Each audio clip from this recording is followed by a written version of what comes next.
అందరికీ నమస్తే. ఇప్పుడు మీరు చూస్తున్నది కుప్పం నియోజకవర్గం సి బండపల్లి గ్రామం. ఈ గ్రామానికి సంబంధించిన యువత వాళ్ళ గ్రామానికి ఎంట్రన్స్ లో ఒక బోర్డును నాటారు. ఆ బోర్డు ఏంటో తెలుసుకుందాం రండి.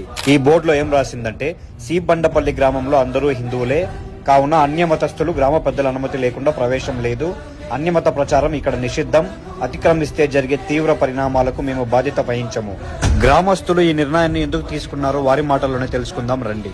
మత మార్పులు చాలా జరుగుతూ ఉన్నాయి కాబట్టి ప్రతి గ్రామంలోనూ ఇలా నినాదాలు పెడితే బాగుంటుందని మా ఉద్దేశంతో పెట్టాము. మా ఊర్లో చాలా ఇంతవరకు చూస్తూనే ఉన్నాము. ఒక ఇల్లు ఉండింది ఫస్ట్ ఇంతకు ముందు, ఇప్పుడు 2-3 ఇండ్లుగా మారాయి. అది అలా జరగకుండా ఉండాలనేసి ఇతర మతస్థులు మా ఊర్లోకి వచ్చే ముందు పెద్దల అనుమతి లేకుండా ఊర్లోకి రాకుండానేసి గ్రామస్తులందరూ తీర్మానం చేసుకుని మేము ఇలా చేయడం జరిగింది.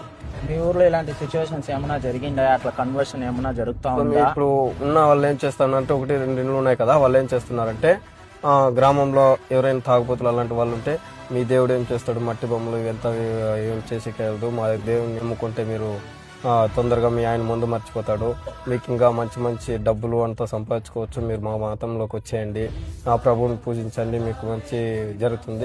హాస్పిటల్ విషయంలో కొంచెం సీరియస్ గా ఉండి ఏదన్నా మన దగ్గర బాగా హాస్పిటల్లో బాగా అయిపోయే ఉద్దేశం ఉంటుంది, బాగా అయిపోయి 90% క్యూర్ అయిపోయిన వాళ్ళ దగ్గర పోయిలేదైనా ప్రార్థన చేసి మా దేవుని వల్ల ప్రార్థన చేయడం వల్ల మీరు బాగున్నారు, మీరు మా మతంలోకి వచ్చేయండి, కన్వర్ట్ అయిపోండి, మా దేవుని మార్చండి అని మా దేవునికి మొక్కండి అట్లని మార్చుకున్నారు సార్.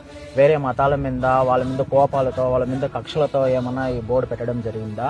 అలాంటిది ఏం లేదు స్వామి. మన మతాన్ని మన గౌరవాన్ని మనం కాపాడుకోవాలని, మా హిందూ ధర్మాన్ని ప్రతి ఊర్లో ఇట్లా కాపాడుకొని ఒక ఐకత్యంగా ఉండాలని మేము మా మతాన్ని ఇట్లా కాపాడుకుని జయప్రదం చేసుకోపోతాం. మతం మారితే కన్నతల్లిని మార్చినట్లే. అందుకే ఈ నేటి తరం యూత్కి ఏం తెలియజేస్తున్నదంటే, మన సనాతన ధర్మాన్ని కాపాడుకుంటూ ప్రతి పంచాయతీలోనూ ఇలాగ పెట్టుకుంటూ యూత్ తన సనాతన ధర్మాన్ని కాపాడుకుంటూ పోవాలని మేము మా గ్రామంలో స్టార్ట్ చేసినాము. ఇది అన్ని గ్రామాలకి వెళ్ళాలని ప్రయత్నిస్తున్నాం. భారతదేశంలో ఉన్న మనం హిందువులకేమో అలాంటిది వాళ్ళు క్రిస్టియన్ ఎక్కడో వచ్చిన వాళ్ళు మన హిందువులను దాడి చేస్తున్నారు. ఇప్పుడు అంటే ఈ పరిస్థితి ఎట్లయిపోయిందంటే, మన ఇంట్లో ఉంటే కూడా వచ్చి యారోళ్ళు కొట్టేసి వెళ్ళిపోయినట్లుంది ఇప్పుడు ఈ పరిస్థితి.